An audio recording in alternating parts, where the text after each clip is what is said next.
Hello and welcome to AXSChat. We're really, truly delighted to welcome back to AXSChat Kate Nash. Kate is the CEO of PurpleSpace, responsible for the chaos and fun that is Purple Light Up, which transforms the world and paints it purple every 3rd of December.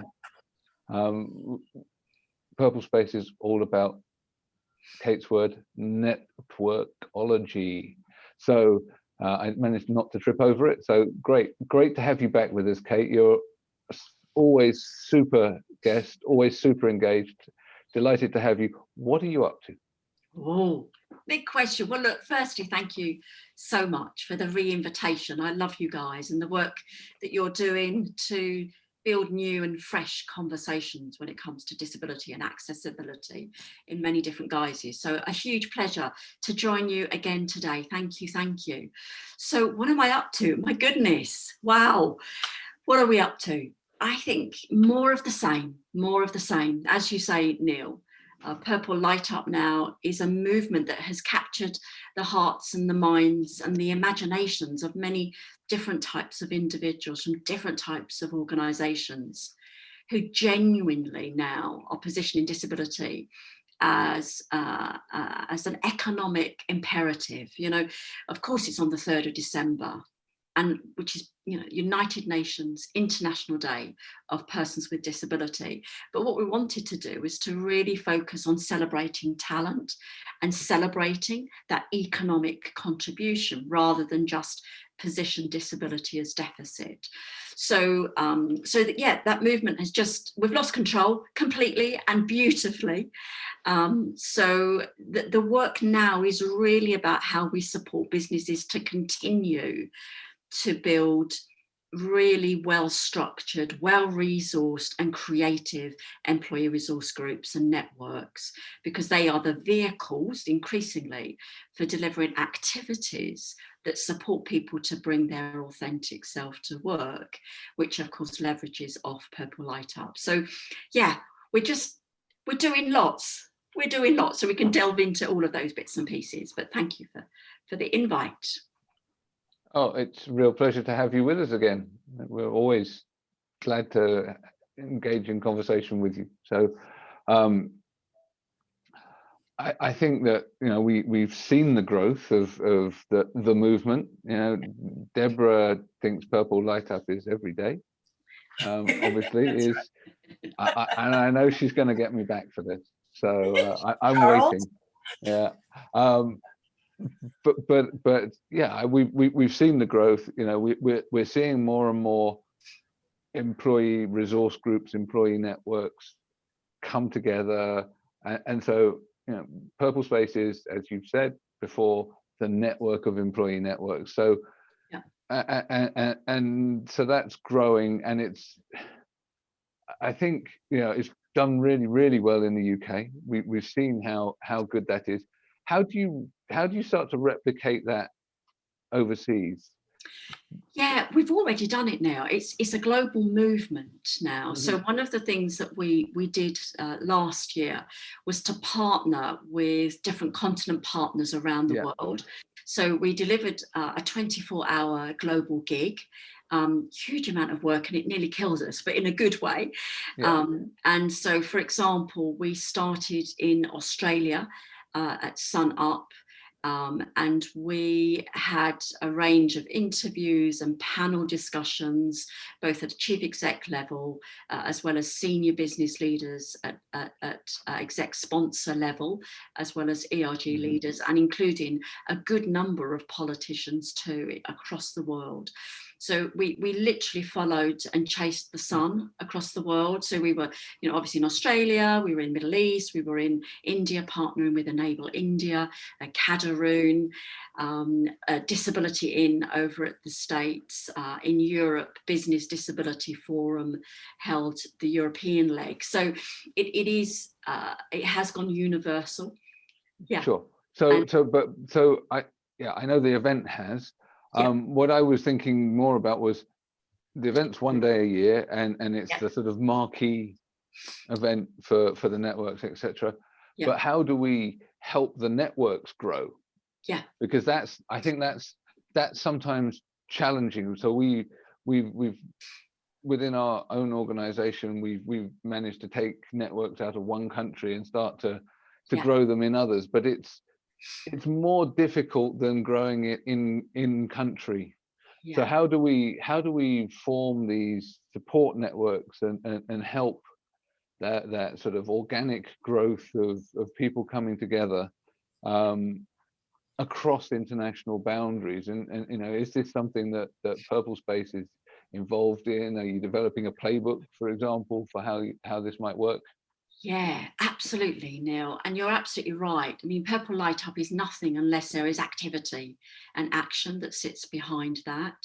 So one of the things that we're doing is noticing the ways in which companies are using Purple Light Up to drive change activities.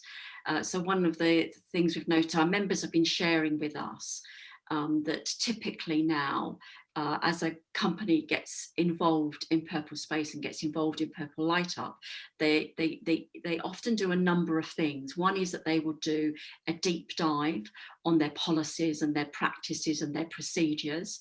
So they will use the 3rd of December really to announce a series of actions that they're going to work to in the course of the year. Or they might sign up to, for example, Valuable 500. Or they might relaunch or launch for the first time an employee resource group. So, so there's two things that we're up to now that are really going to bring the ERG community together through growth. One is we've launched a new working group called our ERG Global Forum. So this is headed up by Darren Rowan over at Eli Lilly, the pharma company. And he convenes 4 or 5 times a year ERG leaders in different places of the world. So as we know, for example, Shell has something like 15 ERG chapters in different parts of the world. IBM, Eves, as we know, again, recently joined PurpleSpace because IBM have a range of chapters across the world. So the ERG Global Forum will be looking at different governing instruments to deliver ERGs in different parts of the world. Some have what I would call an umbrella structure, where they report into a central body, depending on the legacy, nationality of that company. And others have truly very independent ERGs in different parts of the world and will just share best practice. So one's sort of an umbrella body, others very much liberated to do their own thing. So Darren, yeah, he's convening these ERG leaders around the world. We're going to look at different governing instruments, and we're going to importantly look at the common truths that employees with disability face across the world. So as we know, different cultures will bring different opportunities as well as different constraints. And so what we're looking at are what are the common things that join us in the experience of disability or ill health or mental ill health, and what are the common opportunities that help people to ameliorate those barriers. So that's the first thing we're doing. And then secondly, we were very lucky to receive some funding from a number of companies, not least GSK, who are funding what we call our Purple Confidence Programme. And this is a programme that is going to deliver a range of collateral and assets and resources and podcasts and written materials about how you build inner confidence and resilience. And that will be made freely available through our membership. So it's a job of work to look at what are the blocks to progress in building inner confidence, what do we need to learn from each other, and what can we learn faster and better so that we can bring our authentic selves to life. Yeah. Wow, that's very impressive, Kate. I've seen, first of all, since I know that we have a global audience here, Kate, the work that you've done, and you're explaining how it's global, but if I am an ERG or I want to create an ERG, or I have an ERG, but it is not thriving, which I hear often from companies. I know that they can come to you, but they can come to you even if they're not in the UK, because you are a global brand that are help, and you work with a lot of multinational corporations. But that I know of, Kate, I don't know that anybody's doing what you're doing in the States, for example. I know that we have ERGs all over, and that organizations that you mentioned, like Disability Ends, or, will help and guide, but that's not really what they do. They're really B2B. They're like, so I don't see other people doing this work. And I think and I love that the work that you're doing is looking at the commonality of the barriers and the gaps and the opportunities. But also, are y'all looking at it from the lens of the intersections of the other ERG groups? Because that's something that I know that has come up often in the States here. And it's like, well, we have a women's group. Okay, great. But is your women's group embracing women with disabilities, women of color, things like that? So I was just curious from that. If a corporation's listening to it and they're not in the UK, can they come to you? I assume that is a yes. And also, what about the intersections as well? Yeah. So the answer to the first is absolutely yes. We increasingly, our membership now are either large global businesses that have a footprint in different parts of the world, or will have an exclusive footprint in a particular part of the world.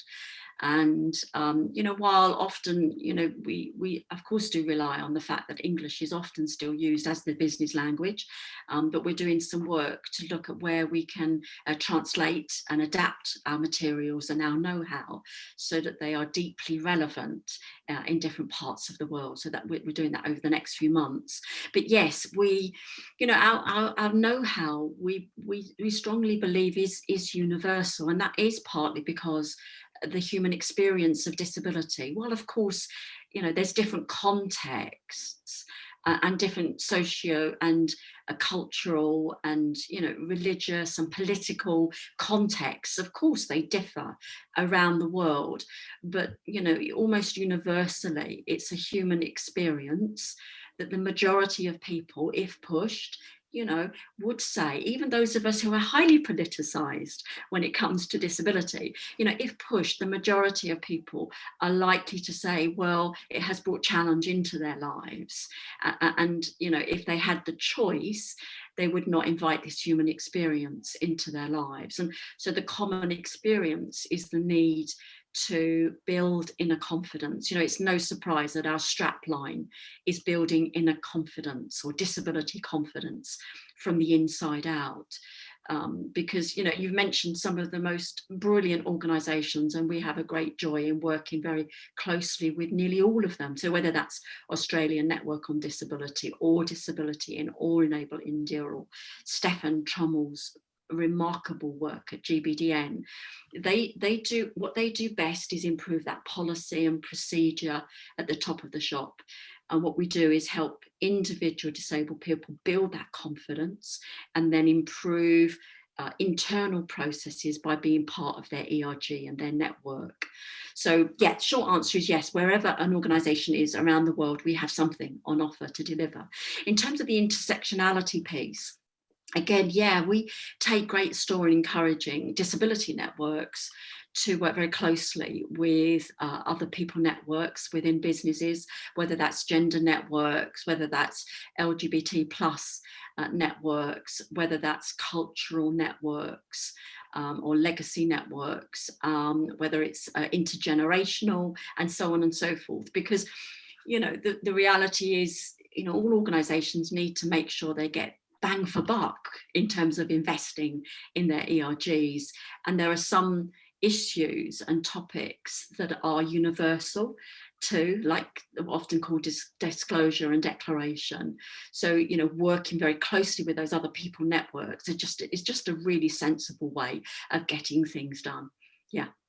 Well said, well said. And I just want to make one more comment, and I can turn the microphone over to Antonio or Neil. But yesterday I had a woman on my show, Human Potential at Work, and she, her name is Lauren Prosciutti, and she's a psychologist, but she's a psychologist with lived experiences with disabilities. And she said something that I just thought was so powerful. She was born with a rare form of muscular dystrophy. And so, as she told me, she has been in a wheelchair, power wheelchair, since the age of 5. But she said, I grew up in a very small town in Michigan, and I was very included. And she said the other kids actually thought it was cool that I had a wheelchair, blah, blah. She said, I didn't really start to understand the societal problems until I started going to college. I didn't realize I was sort of protected by my peers and my friends in the small town. But she said, if she only had to contend with muscular dystrophy, if that's all she had to contend with, she said her life would be so much easier. She also made a comment, would I have been born, would I choose to be born without muscular dystrophy? Well, yeah, maybe, but it doesn't really matter because this is who I am. But she said, I've had more trauma and more problems with how society underestimates me, how society won't include me to be able to go to a restaurant or to the movies or so many other places. Even today, after 30 years of the Americans with Disabilities Act, 30 plus years, she said, still society disables me. And that's what we talk a lot about on the show, because people are people, humans are humans, and we're these biological creatures that, all kind of things happen to us when we're born and all along the path. It's not bad. We're not broken. And even yesterday, Kate, I was thinking as she was talking, when my daughter was born with Down syndrome and people around me, my friends, started realizing it, instead of congratulating me on my amazing baby girl, it was more like, oh, I'm so sorry. It was such a tragedy coming at me. And it hurt me so much because I already knew that my daughter was amazing, as a lot of parents do, right? But and I know you're dealing with a lot of these issues, but I just think some of those comments that I'm hearing, they're very powerful. If I only had to deal with MD, muscular, I wish I only had to deal with that. But society, dealing with society and other peers and people telling her that she can only treat other people with disabilities. And I said, well, I actually would disagree with that, because I think your lived experience probably makes you a better counselor to deal with all people. And I won't even go into the fact of I took my own daughter to counseling when she was struggling, and it was a horrible experience for her. So I just want to, continue to champion the work that you're doing and applaud the work you're doing for us to really to break down some of these barriers. So I just want to make that comment. Turn the mic over to you, and then Antonio and Neil. I'm gonna be quiet, whoever wants to go next. So you first, Kate. Well, just respond to your story, Debbie. You're so right. I mean, that is such a powerful story, isn't it? We know the world over that disability can be such enormous challenge just in getting through daily life, and and working and dealing with the children and the parents and one's loved ones, and the experience of disability and ill health can bring huge challenge. And then added to that, what you're touching on is us having to learn the tricks and the flicks, I suppose, to deal with others and other people's, sometimes their lack of expectation, or maybe their sadness or their pity, and that takes a huge skill set. But as we know, that takes time to learn and adapt. And again, one of the things that we do see, very powerful role of ERGs, is to support individuals to know that over time, things can get better. Things do get better over time once you've learned how you can manage daily life through accessible kit and gizmos and adaptation of policy and practice and procedure, but then learning a few things up your sleeve about how you deal with others. Yeah, good point. And Neil and Antonio, I'm once again, I'll turn the mic over to you, but since you haven't said you wanted, I'm going to ask one more question. We have seen, I've seen problems with some, looking from the lens of the US, but I could do this globally as well. But there's 2 US corporations that come to mind that had ERGs, but the ERGs were not really supported. It seemed like it was just something, it's like, oh, sure, go ahead and create one if you want. But the leadership wasn't really committed. And in both these cases, they actually wound up losing some very talented employees, because the employees got really, quite frankly, disgusted and very disheartened by the lack of leadership support. And I was just wondering if, because that's also another reason I think for them to work with you, because have an ERG but it's got to be done in the right way for you to have all the wonderful benefits and to encourage and empower your employees. But if you do it carelessly, it can hurt you. So I was just wondering if you wanted to address that. That hard question. It's a great point, Deborah, and you're so right. You know, that we do from time to time come across organizations that haven't properly thought through the construct of their ERG, or it's not a loved ERG, or it's a resource group that doesn't have a senior sponsor or an executive champion that oversees it or champions it. And, you know, I think, you know, the reality is organizations ought to invest a little bit of thinking about what they want ultimately an ERG to achieve. It's not a SOP, it should be, and it's often is a really central part of the way in which an organisation delivers its disability inclusion strategy, because it's one of the most simplest and cost-effective ways, as we know, is learning directly from your own people about how you adapt policy, without a doubt. What I do find interesting now is that increasingly we're seeing a significant number of senior business leaders start to share openly their truth and their stories around disability. You know, I like to think we've played no small part in that, because through the ERGs, you're talent spotting. You know, it's of no coincidence, the remarkable Jenny Lay-Fleury from Microsoft. You know, she is an incredible ambassador for Microsoft. That you follow her audit trail of her career. Once upon a time, she ran an employee resource group within Microsoft. Same with Sam Latif at Procter & Gamble. You know, she is making really important decisions around the accessibility of product and their product lines. You follow the audit trail of her career. Guess what? She used to head up an ERG. And I think that it's a real talent pipeline. The purple pipeline is just getting bigger and bigger at a senior level, because people are building inner confidence. They're sharing tips and advice. How do I go for that job? How do I get that promotion? What do I need to learn? How do I climb up the greasy pole? So that is starting to happen. And as I say, I think we're playing a role in that. I may be kidding myself, but I think we're playing a role in that. So, Kate, most of us are almost, you know, in kind of lockdown for almost a year. No, before this, I know that you used to host a lot of networking events. There was a lot of conversations, events. But what I would like to know from your learnings over the past year, what new challenges have came forward? No, with now people working from home, what is new? What are the new conversations that are taking place, and what are the needs that people know? Oh, I never thought of this. Now I have the need because I'm working in a different way. What have you seen out there? Yeah, wow, you're absolutely right. And I cannot believe here we are talking together, and it's been nearly a year as global citizens we have lived and worked through this. I think the key things that we're seeing in our world is obviously the opportunities that digital and remote working have provided for us. And although there is lots of challenge within that, I think, again, as human beings, organisations almost universally now are thinking through what are the mitigations, because it's a very intense way of working, and lots of organisations, not least PurpleSpace, is, you know, thinking through how can we make it easier for our people to work and deliver well through digital and remote means. In terms of ERGs, massive opportunity. Huge opportunity.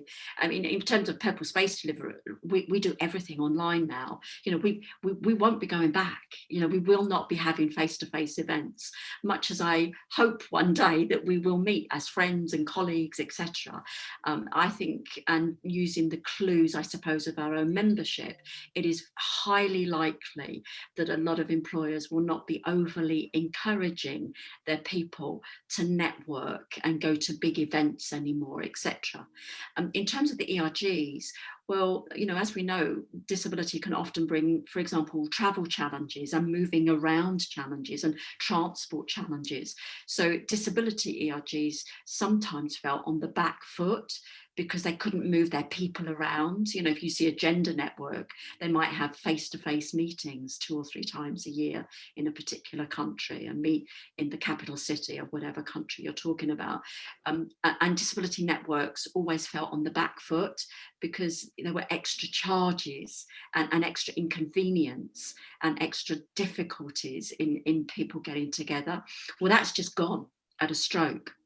And so now it's much easier to be able to network digitally, as again, we know it brings challenges, but the ways in which disability networks and ERGs are just growing. It's just huge. It's remarkable. Almost universally, all of our members have grown their memberships through this. So challenges, but great opportunities. And that's about building a narrative and feeling part of a gang, of a grouping, of a community. So do you feel people are more connected now within the networks, are feeling that they are more proactive and participating more? Yeah, 100%. 100%. I've known, for example, a few weeks, I'll keep the companies nameless just to protect confidentiality. But what often happens is, particularly the wonderful Caroline Casey, who we work so closely with at Valuable 500, very often through the 3rd of December and Purple Light Up, when companies join Valuable 500, they say, what can we do first? And often it's the creation of an ERG. And sometimes it's the other way around. So an ERG had been part of PurpleSpace for a wee while, and through Purple Light Up, they choose to encourage their company to put disability on the board agenda, and they join Valuable 500. And the one thing I see is quite often an ERG leader will email the chief exec on the 3rd of December and say, well, it's all very well you signing up to Valuable 500, but what are you going to do?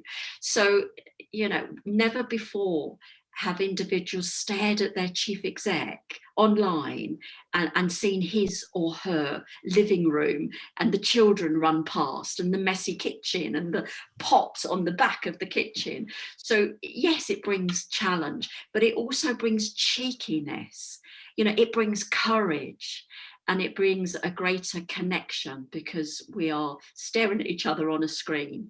So yeah, we see a lot of courage in our community because they feel able to speak truth to power and ask a question, because what's the worst that can happen here? It's a no, but more often than not, it's a yes. Let's work with you. Let's see what I, as the chief executive, can do to support you to deliver a high-performing employee resource group.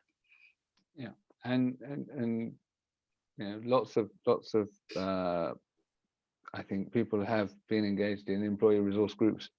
I came at it the other way around, in that I was involved in the field and I helped found our ADAPT network, or rather sponsor it. And I think one of the challenges is where a business has the sort of the capability and some of the deliveries already, is where are those lines drawn between the advocacy of the employee network or resource group and the people delivering it? Because there is quite frequently some tension between the desires of the individuals and the people that have the professional experience and the jaded years under the belt of some of the challenges of the technical systems, and there is a balance to be struck on some of this stuff. So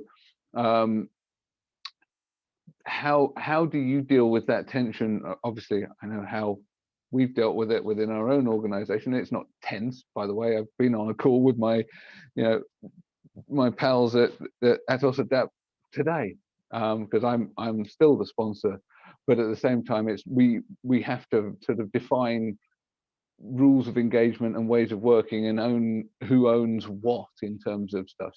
So I definitely do have an advocacy hat within the organization internally and to our senior managers, etc. but I'm not the one. I'm very measured in the way that I do it, because it's my professional role. Whereas I think that to a certain extent, the ERGs can be the ones that sort of go, "Oi, you CEO, what have you done? Where's your plan?" Whereas it would be somewhat more difficult to because actually that would be like, hey, you CEO, why have I failed to prepare you with the plan that you need to deliver on the 3rd of December? So do you see that difference coming about quite a lot? How do different organizations deal with it? Yeah, so you captured a real golden truth that runs through the heart and the soul of ERGs, Neil. You're absolutely right. And I think that's what makes them so beautiful, because they're bundles of energy and passion. We often say that ERGs, networks, affinity groups, belonging groups, they're all called different things, but they are at heart a vehicle for delivering passion and energy and interest and appetite for speeding up the pace of change when it comes to disability inclusion. And while often, of course, the numbers of individuals that will be involved in a steering committee, they are by very nature volunteers. They've all got day jobs, they're all doing this at the side of their desk. And it may be they don't have as much experience as the professionals who do this for a living and mainstreaming disability within the business, but that gives some freedom, and it gives some, they're liberated to ask sometimes the difficult questions. Many of them will do it with a smile on their face, and others won't do it with a smile on their face, and as you say, they will prod and poke. But I think, I'm a great fan of using the language of vehicle when it comes to ERGs. ERGs are not a destination, nor they are a service provider. They are a vehicle for energy and passion and noticing where the hot spots are within an organisation. And that naturally brings a creative tension. But those organisations that do well are those that notice that creative tension is a good thing. And if the ERG leaders and their colleagues are able to surface, the things that just never get resolved. I often use that example. We did a piece of work with a company, and the biggest issue in that company back in the day when we had buildings, we were talking about a company in Canary Wharf in London, in the UK, and the biggest issue was the lack of car parking for people with a disability. And so we helped them to think about what the procedure might be, how do they improve that policy, so it wasn't just first come, first served for senior business leaders, but a genuine policy so that employees with disability who drove could access the car park. And then 6 years later, we came back to do another audit, and guess what the biggest problem was within that organisation? You got it, it was the car parking. But those organisations that choose to notice the really big hotspots that the ERGs can notice and surface, I should say, are those that do well. So I don't know if I've answered your question, Neil.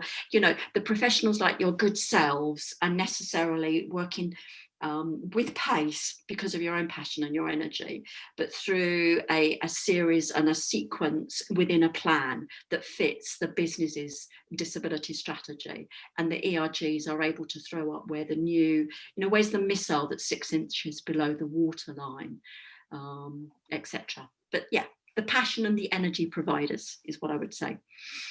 Yeah, no, I think that's absolutely fair. They're the catalysts for some of this change, and whilst you might already have the ingredients, it's their passion that then sort of shakes it up a little bit. It's like you've already got a bottle of pop, but what makes it really go fizz is the shaking it up, and that really works.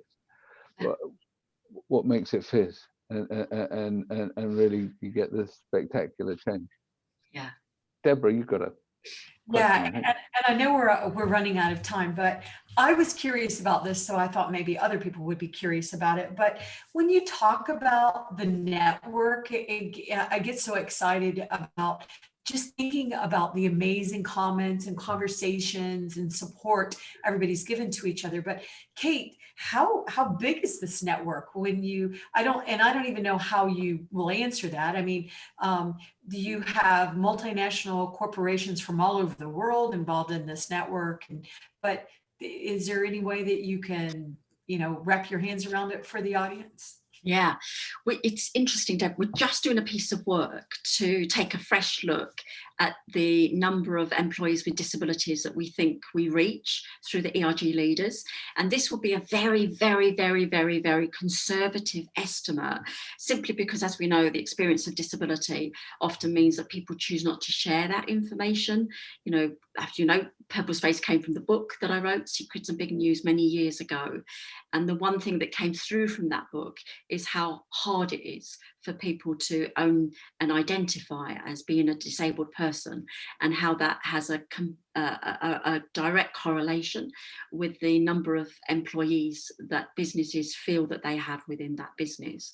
So to answer your question, in terms of scale, so PurpleSpace now has 1,000 members across 130 global companies, and our estimated reach around disabled people, or actual disabled people that they're in touch with, is 500,000. The reality is that is just the tip of the iceberg, because if you take each of those companies in turn, they will have, whether they know that or not, or whether the data suggests that's a truth or not, they will have around 10% of their people will have a disability. So what you have to do is to do the math, and that's what we're doing behind the scenes. So we're looking at each of our member companies. We're looking at the number of employees that they have across the world. We're using the 10 to 15% rule in terms of the numbers of employees that they have, and so that number will be hugely significant. And what we do in terms of providing those assets and those collateral, particularly with the investment of GSK and the Purple Confidence materials, is that we'll be able to give more quality information and support resources to our members to help multiply those conversations, and hopefully more and more people will start to self-identify, if that's their wish. Of course, it's not everybody's wish or desire, and some of us, of course, are not ready for that, and that's entirely proper. But yeah, that's a small tip of the iceberg. Yeah. Wow, exciting! Wow. Yeah, no, that's great. So thank you very much, Kate. It remains for us to thank the people that help keep us on air. So Microlink, Barclays Access, MyClearText, all people who you know and love. So thank you once again. We look forward to you joining us on Tuesday night. We're sure it's going to be a good one. Thank you, folks. Love your work.